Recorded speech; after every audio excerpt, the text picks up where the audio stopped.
Hello दोस्तों, मैं अशोक जांगीड़ स्वागत करता हूं आप सभी का आज के इस मंच पर जो आपके लिए सजाया है मैंने। आज मैं आरबीएससी क्लास 10 की जो चौथी और सबसे इंटरेस्टिंग जो पोएम है, अर्थात ये रही आपके सामने, an elegy on the death of a mad dog. जी हां, an elegy on the death of a mad dog, जो कि ओलिवर गोल्डस्मिथ ने लिखी है। ये मैं आपके लिए लेकर के आया, बहुत मजा आने वाला है दोस्तों।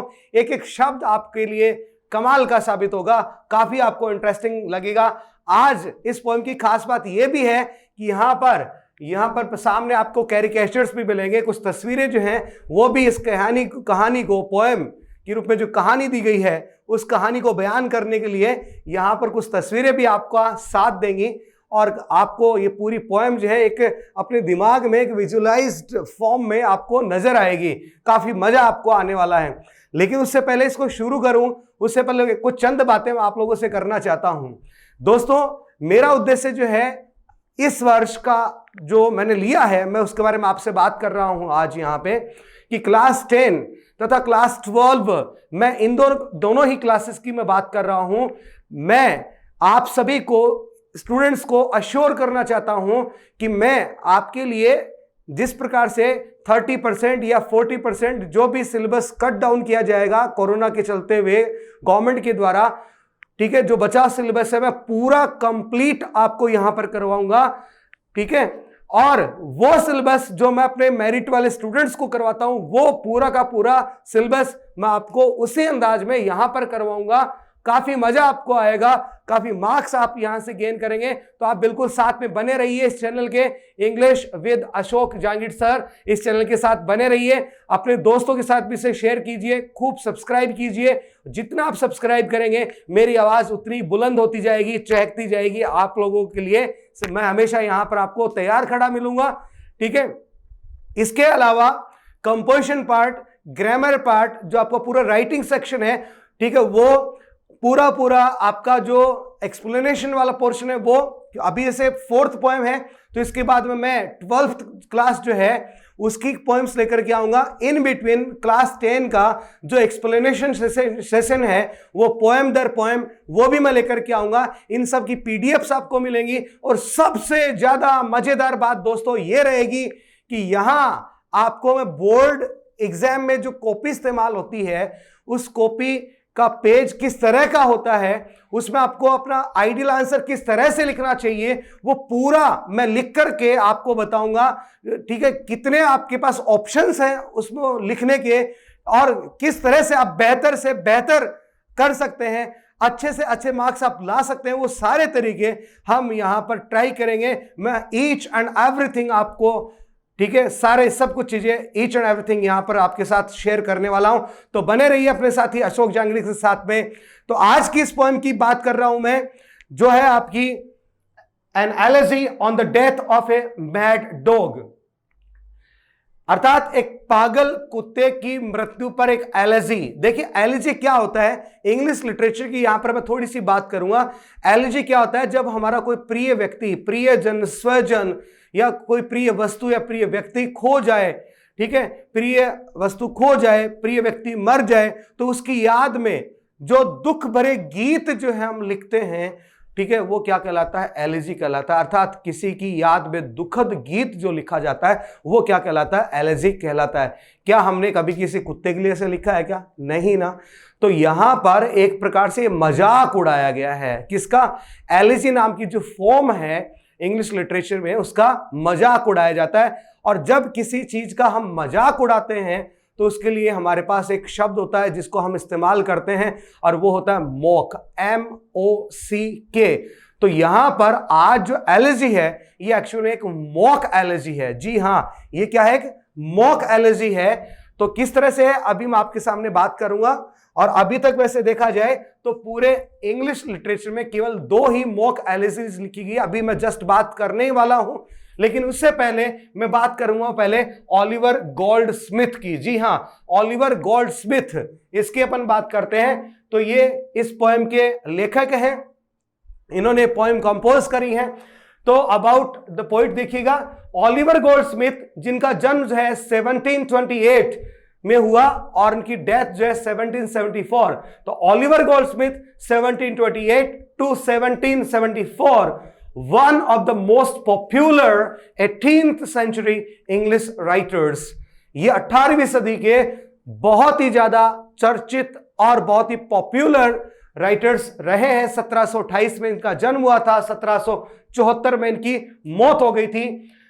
He lived a fascinating, आकर्षक, fascinating life of contradiction। Contradiction का देखिए मतलब होता है विरोधाभास। Between his unquestionable brilliance, brilliance का मतलब होता है बुद्धिमत्ता, जी हां, और unquestionable का मतलब हो गया निर्विवाद, एंड सेल्फ डिस्ट्रक्टिव, आत्मघाती टेंडेंसीज यानी प्रवृत्तियां। तो ध्यान दीजिए यहां पर क्या कहना चाहते हैं कि इनकी जो निर्विवाद बुद्धिमत्ता थी और आत्मघाती जो प्रवृत्तियां थी, ठीक है, इनके बीच में जो विरोधाभास जो था, ठीक है, इनके बीच में जो विरोधाभास था, उनके बीच में इनका जीवन काल जो है गुजरा। काफी आकर्षक लाइफस्टाइल भी थी, लेकिन कंट्रोवर्सीज में लगातार बने रहते थे। क्या क्या कंट्रोवर्सीज थी उनकी यहां जिक्र करना कोई आवश्यक नहीं है, इसलिए हम इस चीज को छोड़ते हैं। His plays, poems and essays had been very popular। और इनकी प्लेज अर्थात नाटक, प्लेज जिनको आप और क्या कह सकते हैं, ड्रामा, नाटक कह सकते हैं, पोएम्स कविताएं, एंड एसेज निबंध जो हैं हैड बीन वेरी पॉपुलर, काफी प्रसिद्ध रहे, चर्चित रहे हैं। अब चलिए अब हम बात करेंगे, आज इस पोएम की बात करेंगे कि इस पोएम में क्या है।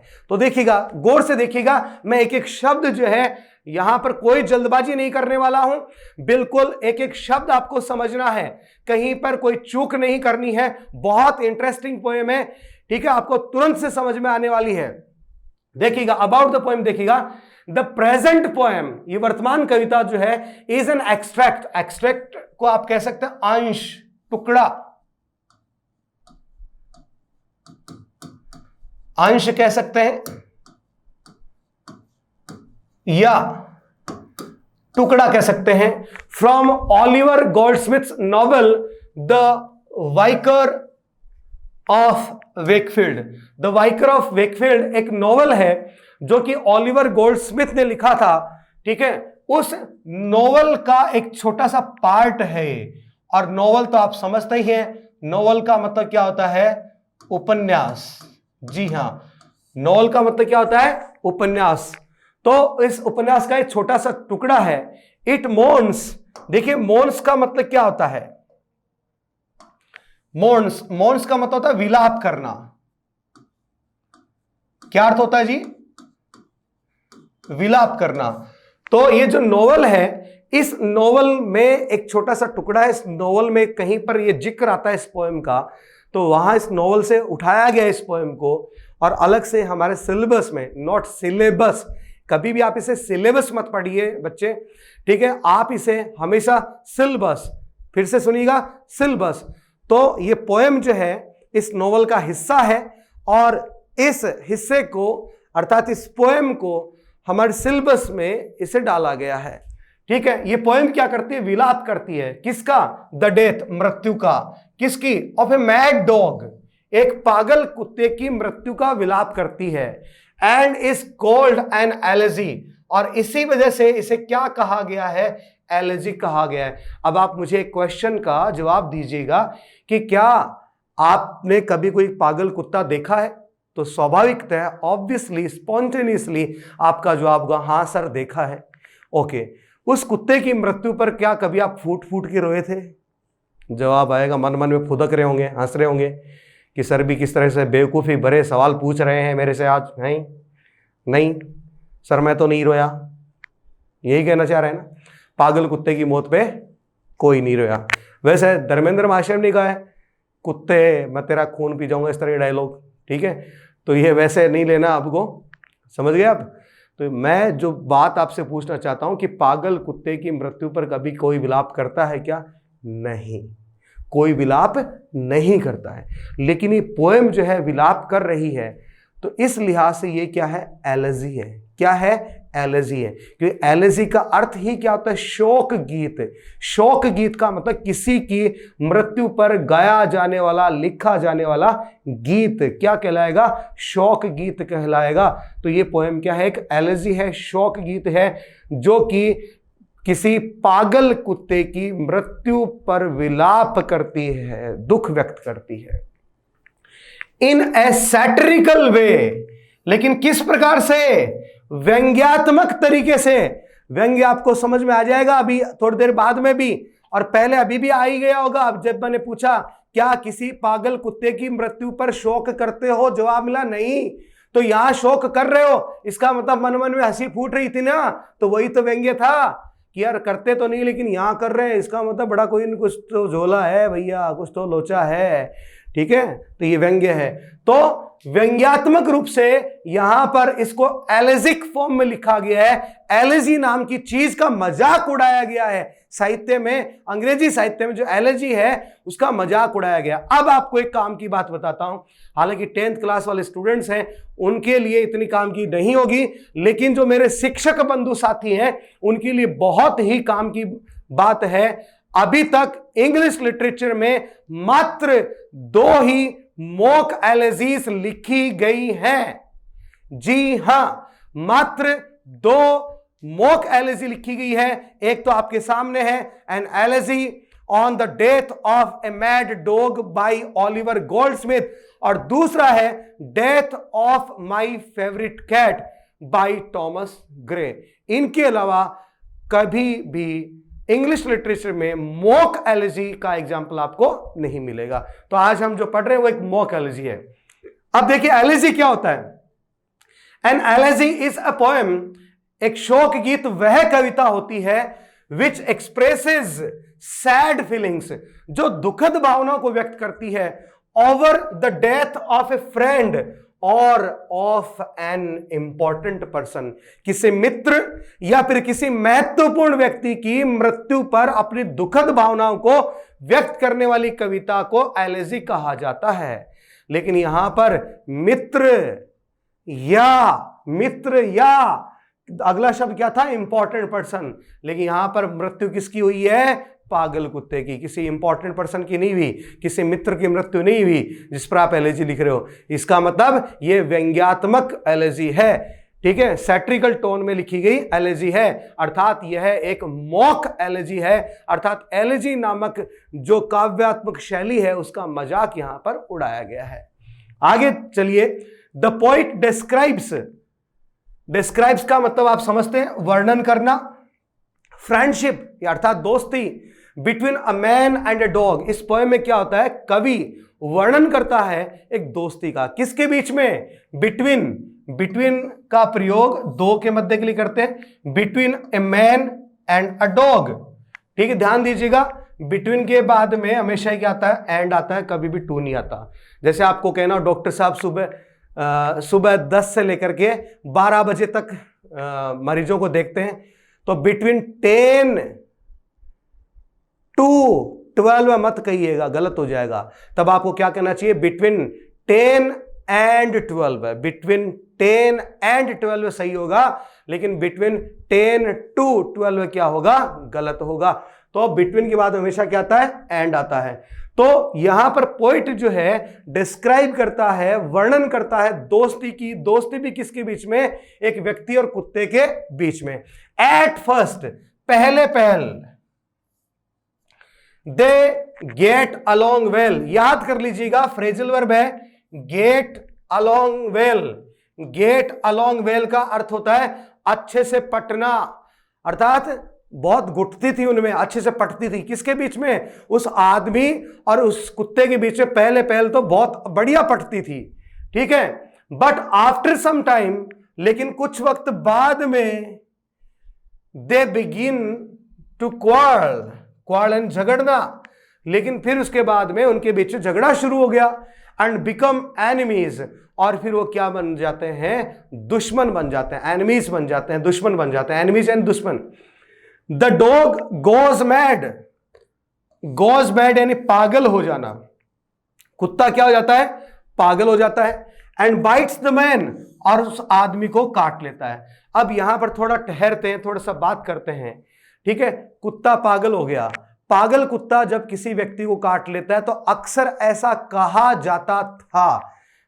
कब? आज की बात नहीं कर रहा हूं, ये नोवेल कब लिखा गया, ये व्यक्ति जिसने नोवेल लिखा वो कौन सी सदी का था? 1800वीं सदी का था, 18वीं सदी का व्यक्ति था वो। कौन सी सदी का था? 18th सेंचुरी का था। 18वीं सदी में यह कहा जाता था यदि कोई पागल कुत्ता किसी व्यक्ति को काट लेता है तो उस व्यक्ति की मृत्यु क्या है? निश्चित है। ध्यान दीजिएगा, मैं आज की बात नहीं कर रहा हूं, ठीक है। अभी कुछ वक्त पहले तक तो क्या होता था, कुछ वर्षों 8, 10, 15 वर्षों पहले तक तो क्या होता था, पागल कुत्ते ने यदि किसी व्यक्ति को काट लिया है तो बड़े बड़े इंजेक्शन भैया नेवल अर्थात सुंडी में, नाभि में घुसे जाते थे, तब जाके व्यक्ति ठीक होता था। करेक्ट? आजकल शायद ऐसा नहीं होता। पागल कुत्ते ने काट लिया तो सबसे पहले टिटनेस का इंजेक्शन लगाओ, कुत्ते ने काट भी लिया हो, पागल हो चाहे मत हो, ठीक है, चंद मेडिसिन से व्यक्ति सही हो जाता है, कोई दिक्कत नहीं होती। लेकिन हम बात कर रहे हैं उस जमाने की, तो आप उसी जमाने के अनुसार इमेजिन कीजिए, सोचिए और उसी के हिसाब से इस पोएम को पढ़िए, ठीक है। तो यहां पर देखिए क्या होता है, कुत्ता पागल हो जाता है और पागल होकर के इस व्यक्ति को काट लेता है। The towns people lament. देखिए लैमेंट शब्द का मतलब ही क्या होता है? विलाप करना। तो इस लिहाज से लैमेंट तथा मोर्न, ये दो शब्द मिल गए आपको। एक तो क्या मिल गया? लैमेंट, और एक क्या मिल गया? मोर्न, ठीक है। कलर थोड़ा चेंज कर लेते हैं यहां पे, ये लीजिए मोर्न। इन दोनों ही शब्दों का अर्थ क्या होता है? विलाप करना, दुख व्यक्त करना।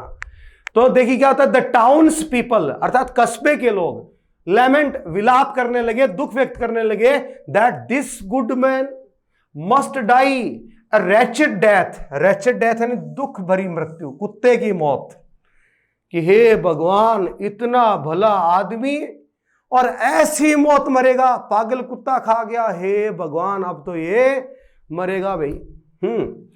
बिट्रेड धोखा देना, डिसीव पर्यायवाची इसका डिसीव, बिट्रेड जिसको धोखा दिया गया है, बाय द अनग्रेटफुल एहसान फरामोश, कृतज्ञ, अनग्रेटफुल यानी एहसान फरामोश या कृतज्ञ कर, CUR कर, अर्थात ये जो मोंगरल प्रजाति के जो कुत्ते होते हैं, ठीक है, ये जो शब्द है CUR जो कुत्ते के लिए इस्तेमाल हुआ है, ये KURRO क्रो शब्द से बना है। इससे ये लिया गया शब्द जिसका अर्थ होता है अग्रेसिव, अर्थात आक्रामक जो कुत्ते जो होते हैं उनके लिए इसका प्रयोग किया जाता है कि इस अनग्रेटफुल अर्थात एहसान फरामोश कर अर्थात डॉग ने, कुत्ते ने, दैट इसको व्यक्ति को धोखा दिया, काट लिया, दैट ही हैड ट्रस्टेड, जिस पर इस आदमी ने क्या कर रखा था? ट्रस्टेड यानी विश्वास कर रखा था, इसलिए से काट खाया और अब यह व्यक्ति मरेगा। लोगों का ऐसा मानना था। कॉन्ट्रारी, देखिए कॉन्ट्रारी शब्द का अर्थ होता है के विपरीत, कॉन्ट्रारी टू द प्रेडिक्शन, और प्रेडिक्शन शब्द का अर्थ होता है भविष्यवाणी। क्या अर्थ होता है जी? भविष्यवाणी।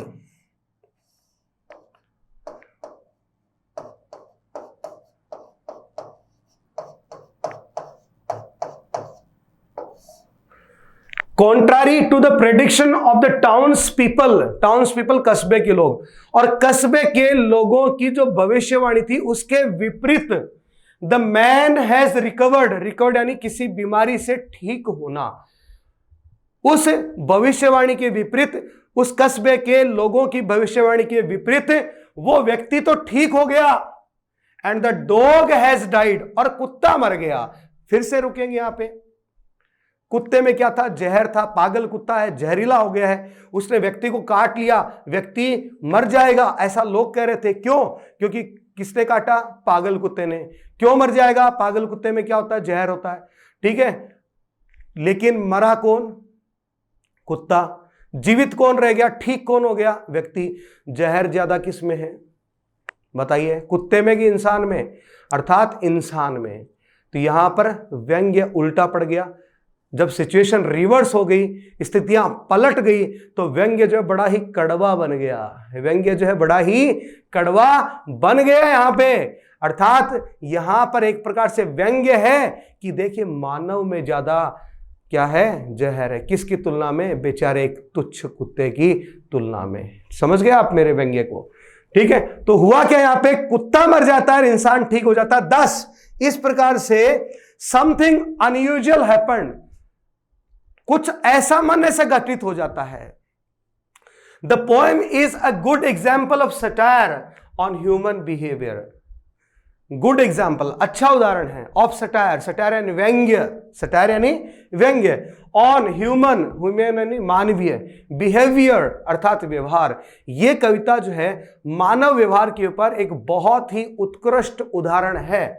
द सडन रिवर्सल, सडन यानी अचानक से, रिवर्सल यानी पलटना, बदलना, सिचुएशन यानी हालात का, इन द एंड यानी अंत में, ऑफ द पोएम, पोएम के अंत में जो हालात जो है जब अचानक से बदलते हैं, the poem makes the satire bitter, उससे ये सटायर जो और भी तीखा कड़वा बन जाता है। The man believed to die, जिस व्यक्ति के बारे में यह विश्वास किया जा रहा था कि मरेगा, रिकवर्स, वो तो ठीक हो जाता है, रिकवर्स एंड ठीक होना। And the dog cursed for deceit, deceit यानी धोखा, और डिसीट यानी धोखा, कर्स यानी बद्दुआएं देना, धिक्कारना।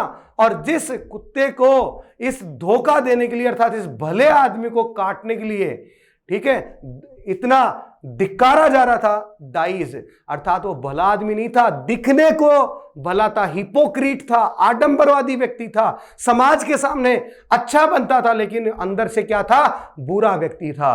और जिस कुत्ते को लोग धिक्कार रहे थे, कह रहे धोखेबाज कुत्ते, तूने इसको काट लिया, अब यह आदमी मर जाएगा, वो कुत्ता खुद मर जाता है। The man under the mask of innocence, और वो व्यक्ति जिसने मासूमियत का लिबास ओढ़ रखा, मास्क यानी लिबास, इनोसेंस यानी मासूमियत, प्रूव्स फैटल, प्रूव्स यानी साबित होता है, फैटल, फैटल का अर्थ लिख लीजिएगा, प्राण घातक। फैटल शब्द का अर्थ क्या होता है?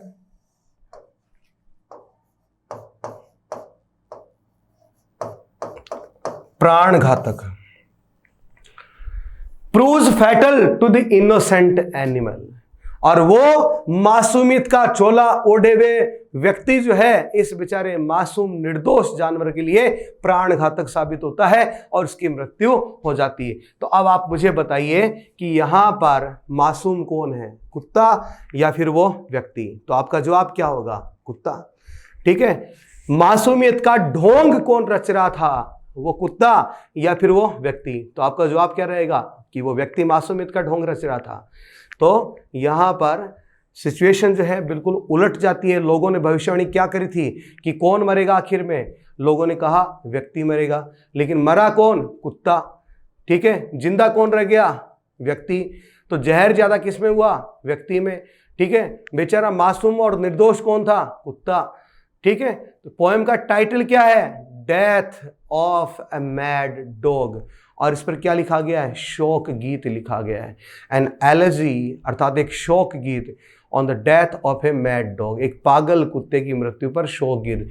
ठीक है, इस पोएम का जब अंत होता है, उस अंत से पहले हमारी पूरी सहानुभूति जो है वो उस व्यक्ति की तरफ होती है, लेकिन जैसे ही पोएम के एंड पर जब अपन पहुंचते हैं और जैसे हमें पता चलता है कि मरने वाला जो है वो व्यक्ति नहीं बल्कि कुत्ता है, हमारी पूरी सिंपैथी जो है किसकी तरफ हो जाती है? उस डॉग की तरफ हो जाती है। और ये एलर्जी किसको डेडिकेट हो जाती है? उस डॉग को डेडिकेट हो जाती है। तो चलिए दोस्तों, एक बड़े ही रोचक तरीके से पिक्चराइजेशन के थ्रू आज हम इस पोएम को पढ़ेंगे। मेरे साथ बने रहिएगा एक एक शब्द के साथ। मैं अशोक जहांगीर आपके साथ। देखिएगा, तस्वीर को देखिएगा। यहां पर दो व्यक्ति हैं। इस पागल कुत्ते को जब उसकी मृत्यु हो जाती है, जैसे कोई शव यात्रा लेकर के जा रहे होते हैं, उस प्रकार से ये लोग जो है इसको लेकर के जा रहे हैं। आप इसको देख पा रहे हैं यहाँ पे, ठीक है। और जैसे शव यात्रा में लोग चलते हैं, उसी प्रकार से यहाँ पर बाकी कुत्ते जो है इसका साथ दे रहे हैं। ठीक है, आप समझ पा रहे होंगे। ठीक है, तो देखिए, पहले देखिए, गुड पीपल ऑल, अरे सारे भले लोगों, ऑफ एवरी सोर्ट, सोर्ट का मतलब होता है टाइप, प्रकार, सोर्ट यानी टाइप कह लीजिए, सोर्ट यानी काइंड कह लीजिए। तो हर प्रकार के भले लोगों, गिव ईयर, गिव ईयर, कान दे दो। अरे हम किसी को कान थोड़ी देते हैं। गिव ईयर का मतलब होता क्या है, लिसन, सुनिए। अनटू यानी की तरफ, माई सॉन्ग, अर्थात मैं एक गीत गाने जा रहा हूं, अरे हर तरह के लोगों मेरा गीत जो है थोड़ा ध्यान से सुनो, ये कहना चाहता है। एंड और इफ यू, यू कौन, लिसनर्स, सुनने वाले, ऑडियंस कह लीजिए। और अभी अपन क्या कर रहे हैं, पोएम को पढ़ रहे हैं, तो रीडर्स कह लीजिए। And if you find it wondrous short, wondrous यानी आश्चर्यजनक रूप से, सरप्राइजिंगली शॉर्ट, शॉर्ट यानी छोटी। और यदि आपको मेरा गीत जो है आश्चर्यजनक रूप से छोटा लगे तो चिंता मत करिएगा, मैं आपका ज्यादा वक्त नहीं लेने वाला हूं। It cannot hold you long, it कौन, ये सॉन्ग, इट का मतलब किसके लिए है, इस सॉन्ग के लिए है। Hold you long, long and लंबे समय के लिए। तो आपको चिंता करने की जरूरत नहीं है, मैं आपका ज्यादा वक्त लेने वाला नहीं हूं। एक बार पिछली स्लाइड पे चलेंगे, तस्वीरों को जरूर देखेंगे। देखिए यहाँ पे एक लेडी है, म्यूजिकल इंस्ट्रूमेंट ले रखा है, जैसे मान लो ये इनको क्या कर रही हो, अपनी ये पोएम या सॉन्ग सुना रही हो, या यहाँ पर ये बच्चा जो है इनको अपना क्या कर रहा हो, सॉन्ग सुना रहा हो, अर्थात कोई क्या कर रहा है, किसी को सॉन्ग सुना रहा है। ठीक है, यहाँ पर सॉन्ग सुनाया जा रहा है। ठीक है, आगे बढ़ेंगे। देखिए इन इस्लिंगटन, इस्लिंगटन एक्चुअल में कोई काल्पनिक नगर नहीं है, इस्लिंगटन एक ऐसी जगह है, एक कस्बा है जहां पर ओलिवर गोल्डस्मिथ कभी रहे थे कुछ वक्त के लिए। तो उन्होंने हो सकता है इस कस्बे का नाम जो है इसीलिए यहाँ पर यूज कर लिया हो, या फिर किसी और वजह से वो आकर्षित रहे हों उसके प्रति, इसलिए इस्लिंगटन कस्बे का नाम जो है इन्होंने यहाँ पर लिया हो। In Islington there lived a man, Islington में एक व्यक्ति रहता था, ये रहा आपका वो व्यक्ति।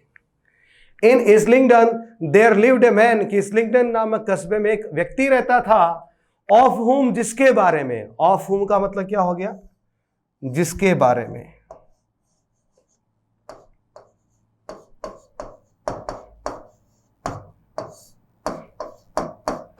जिसके बारे में द वर्ल्ड माइट से, दुनिया कहती थी, ये रही आपकी दुनिया।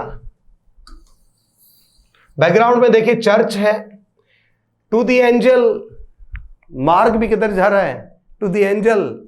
ठीक है, of home the world might say, जिसके बारे में दुनिया कह सकती है, दैट, जिसको देख करके, उस व्यक्ति को देख करके, इस्लिंगटन में एक व्यक्ति रहता था जिसको देख करके दुनिया कह सकती थी क्या, दैट, कि स्टिल, स्टिल इन अब भी,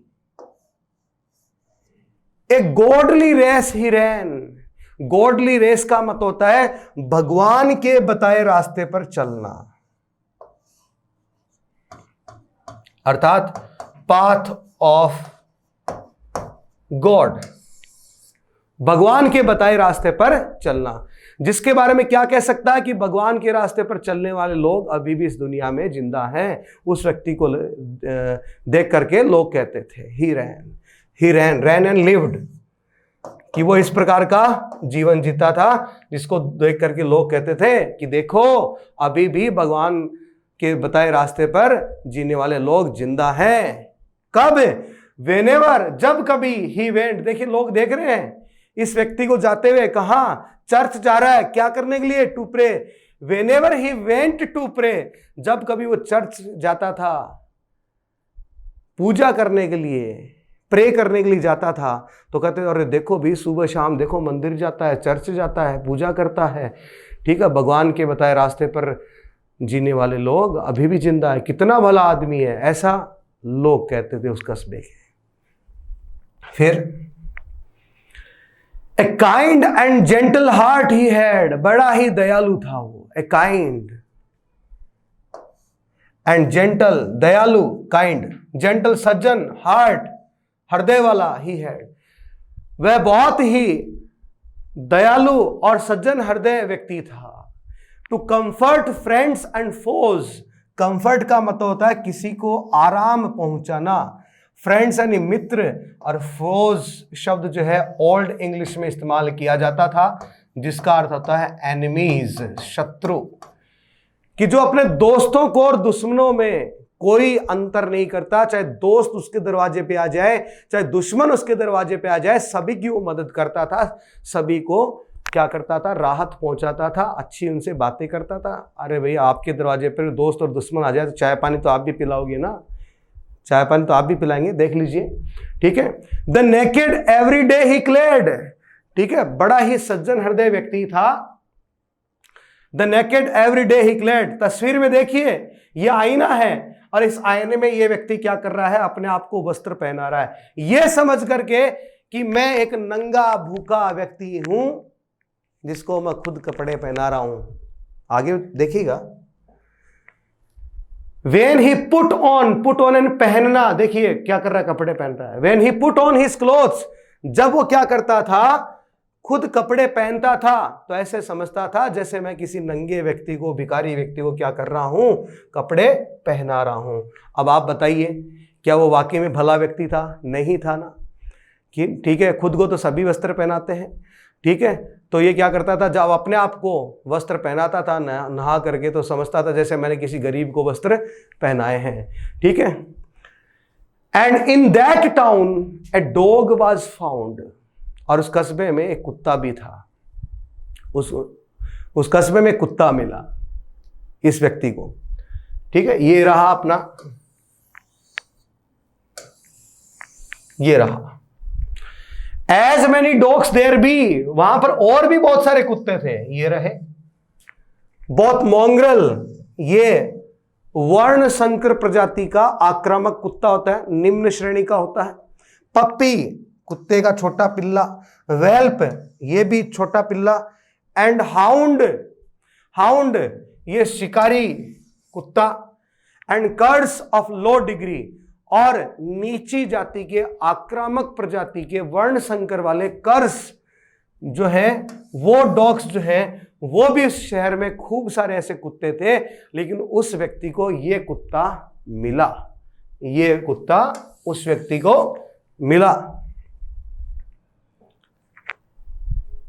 this dog and man at first were friends, ये व्यक्ति और ये कुत्ता पहले क्या बन गए, मित्र बन गए। पहले उनमें खूब पटने लगी। ये देखिए, ये व्यक्ति इसको कुछ खिला रहा है, ठीक है, ठीक, दैट मीन्स इनके बीच में क्या है, दोस्ती है, फ्रेंडशिप है। तो पहल तो ये दोनों क्या थे, दोस्त थे। बट व्हेन ए पीक्यू, देखिए पीक्यू का मतलब क्या आता है, झगड़ा अर्थात डिस्प्यूट। लेकिन किसी बात पर इनके बीच में क्या हो गया, कोई डिस्प्यूट हो गया। But when a pique began, लेकिन फिर जब इनके बीच में किसी बात पर कोई मतभेद हो गया, कोई झगड़ा हो गया, इनमें दुश्मनी हो गई। ये देखिए, ये इधर अकेला बैठा है और ये अकड़ के साथ अपनी बिल्ली के साथ खेल रहा है, लेकिन कुत्ते को इसने धुतकार रखा है, भाग यहां से, इसको परे कर रखा है। तो इनके बीच में क्या प्रारंभ हो गई, दुश्मनी प्रारंभ हो गई। और जब इनके बीच में दुश्मनी प्रारंभ हो गई, द डॉग, उस कुत्ते ने क्या किया, टू गेन, गेन यानी हासिल करना, सम प्राइवेट एंड्स, प्राइवेट यानी निजी, एंड्स यानी उद्देश्य, अपने निजी स्वार्थ की पूर्ति हेतु, अपने निजी स्वार्थ को हासिल करने के लिए, अपने निजी स्वार्थ को पूरा करने के लिए, अर्थात उस व्यक्ति से बदला लेने के लिए, कि मैं बदला लूंगा, कि पहले अपन दोस्त थे, मेरे से दुश्मनी करी, मैं तुझे मजा चखाऊंगा, बदला लूंगा। तो ये बदले की भावना से भर गया।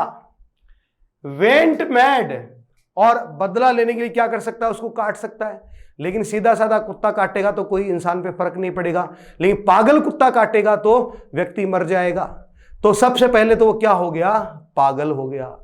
और पागल होकर के उसने क्या किया, एंड बिट द मैन, उस व्यक्ति को काट खाया। ये देखिए, इस व्यक्ति को उसने क्या कर लिया, काट खाया, ठीक है। अराउंड फ्रॉम ऑल, फिर चार तरफ ऐसे घूम रहा है। देखिए ये महिला, इसने हाथ में डंडा ले रखा है, पानी भर रही है, इधर एक कुत्ता दौड़ता घूम रहा है पागलों की तरह से, ये व्यक्ति इधर से देख रहा है, सभी से बच करके जा रहे हैं। दैट मीन्स कुत्ता क्या हो गया है, पागल हो गया है। लोगों ने क्या सोचा, अरे हे भगवान, इतने भले आदमी को, जो पहले इसका दोस्त था उसी को काट लिया। इतना अनग्रेटफुल, इतना कृतज्ञ, इतना एहसान फरामोश कुत्ता, पक्का ही ये पागल हो गया है, पक्का ही ये क्या हो गया है, पागल हो गया है। ठीक है, तो क्या रहा, around from all the neighbouring streets, और चार तरफ की गलियों में, पड़ोस की गलियों में, जैसे इस कुत्ते को देखते सब भाग जाते। क्या समझ करके, देखिए ये पेड़ पे चढ़ गया, इसने छाते से अपने आप को ढक रखा, ये दीवार पे फांद गया, ये घर के अंदर घुस रहे हैं, ये इधर भाग रहा है। ठीक है, कुत्ता इनके पीछे भाग रहा है। ठीक है, द वॉन्डरिंग नेबर्स रैन, आश्चर्यजनक पड़ोसी जो है दौड़ने लगे, क्या समझ करके कि कुत्ता क्या हो गया है, पागल। एंड स्वोर, और कसम खा के कहने लगे, the dog had lost, lost यानी खोना, हिज विट्स, विट्स का मतलब क्या होता है जी, बुद्धि, कि कुत्ते की अकल मारी गई है। इतने भले आदमी को काट खाया, देखिए लोग भाग रहे हैं। ठीक है, कि इतने भले आदमी को काट खाया, लोग बातें कर रहे हैं, करे हे भगवान, उसने तो अपने दोस्त को ही काट खाया, कुत्ता पागल हो गया, भाई बच के रहना। फिर क्या होता है, to bite so good a man, उन्होंने सोचा इतने भले आदमी को काट खाया, दैट मीन्स अंधा है क्या ये, कि इतने भले आदमी को काट खाया, इसका मतलब पागल हो गया है। द वुंड, वुंड का अर्थ होता है घाव, it seemed both sore, sore red and sad to every Christian eye. Christian eye का मतलब यहां अर्थ है प्रत्येक धार्मिक व्यक्ति, अर्थात उस कस्बे के जो भी व्यक्ति थे वो सभी उस व्यक्ति के घाव को देख करके, ओ हो, आपको देखो यहां काट खाया, ये देखो यहां काट खाया, ओ हो, बहुत ही लाल पड़ गया है, दर्द हो रहा है इसमें। ठीक है, संक्रमण इसमें फैल रहा है। ठीक है, बहुत गलत हुआ है। ठीक है, तो सभी को पीड़ादायक लग रहा था, सभी को क्या लग रहा था, देखिएगा, the wound it seemed both सोर एंड सैड, सभी को बिल्कुल घाव, लाल, संक्रामक और पीड़ादायक लग रहा था। To every Christian eye, to every citizen of the Islington, ठीक है, उस कस्बे के प्रत्येक व्यक्ति को यह पीड़ादायक लग रहा था। And while they swore the dog was mad, और सभी कह रहे थे, देखो इसका देखो पट्टी बांध रहे हैं, इसके ये दवाई लेकर के आ रहे हैं। ठीक है, सभी लोग इकट्ठे हो गए हैं और सब क्या कहने लगे, and while they swore, swear, swear, swear का अर्थ होता है कसम खाना, तो इसका अर्थ क्या हो गया, कसम खाकर कहना, सभी कसम खाकर कहने लगे, द डॉग वाज मैड, कि कुत्ता पागल हो गया है, कुत्ता क्या हो गया है, पागल हो गया है, कि इतने अच्छे भले इंसान को काट खाया है, बहुत गलत किया है कुत्ते ने। They swore the man would die, और कसम खा के देखिए कहने लगे, आपस में बात कर रहे हैं और ये व्यक्ति अपने घर में लेटा हुआ है। ठीक है, दे स्वोर, दे कौन, इस कस्बे के लोग, swore the man would die, और क्या कहने लगे कि हे भगवान, ये व्यक्ति तो मरेगा भाई, पागल कुत्ते ने काटा है, इतना भला आदमी, इतना भगवान को मानने वाला व्यक्ति, पुण्य कमाने वाला व्यक्ति, ठीक है, कुत्ते ने, पागल कुत्ते ने काट लिया, ये तो मरेगा भाई। ठीक है, but soon a wonder came to light, came to light यानी प्रकाशित होना, सामने आना, और वॉन्डर का मतलब होता आश्चर्य, वॉन्डर का मतलब क्या होता है, आश्चर्य।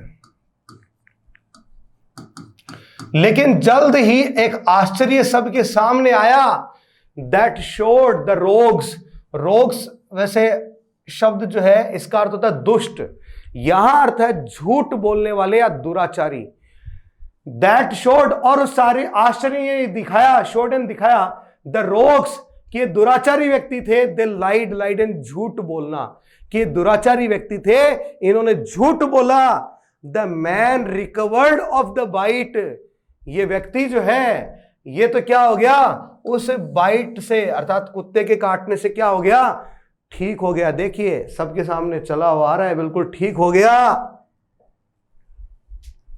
The dog it was that died, ये तो बेचारा कुत्ता था जो मर गया। तो जहरीला कौन था? इंसान। मासूमियत का, धर्म का, ठीक है, ढोंगीपन का मास्क, चोला किसने पहन रखा था? उस व्यक्ति ने। लोगों को पता चला और वो मासूम कुत्ता था, ये भी लोगों को पता चला। The dog it was that died, ये कुत्ता था जो अंत में मर गया। ये देख लीजिए, ये व्यक्ति ठीक हो गया और ये बेचारा मर गया। तो ये थी दोस्तों आज की पोएम, जिसका टाइटल था an elegy on the death of a mad dog, जो उम्मीद करता हूँ कि आप लोगों को ये काफ़ी पसंद आई होगी। और यदि आपको ये पसंद आई है तो इस चैनल को ज़रूर सब्सक्राइब कीजिएगा। और मैं इस पोएम को जो आपके सामने लेकर के आया हूँ, मैं इसमें अकेला नहीं हूँ, मेरे साथ मेरी पूरी टीम है जो इस तरह की स्लाइड्स बना करके यहाँ पर इस डिजिटल बोर्ड पे पूरा वर्क करती है। काफ़ी इसके साथ लोग जुड़े हुए हैं। यदि आपको प्रयास पसंद आ रहे हैं तो दोस्तों आपके लिए सिर्फ इतना ही है कि आपको सिर्फ अपना मोबाइल उठाना है, मोबाइल में सब्सक्राइब बटन जो है उसको प्रेस कीजिए। यदि आपको ये पोएम अच्छी लगी है तो, और उसे शेयर कीजिए उन दोस्तों के साथ में जो आपके साथ क्लास 10 के स्टूडेंट हैं, उनके साथ ज़रूर शेयर कीजिए। और यदि आपके सवाल हैं तो कमेंट बॉक्स में लिख करके ज़रूर भेजिए और लाइक भी ज़रूर कीजिएगा, ठीक है। और यदि आपके सवाल हैं तो कमेंट बॉक्स में ज़रूर लिख करके भेजिएगा। इसके अलावा मैं जल्द ही आप लोगों के लिए इनका एक्सप्लेनेशन का जो सेशन है वो जल्द ही लेकर के आ रहा हूँ कि किस प्रकार से जो 4 नंबर की एक्सप्लेनेशन बोर्ड के एग्ज़ाम में पूछी जाती है, ठीक है, उसमें फुल मार्क्स किस तरह से हासिल किए जाएं, ये सारी चीज़ें मैं अर्थात अशोक जांगेड़ आपके साथ शेयर करने वाला हूं। और वो भी बोर्ड की कॉपी में किस तरह से आप आंसर लिखें, वो सब कुछ, हर एक वो चीज़ जिसको आप जानना चाहते हैं, सारी चीज़ें मैं आपके साथ शेयर ज़रूर करूँगा। Thank you. जय हिंद।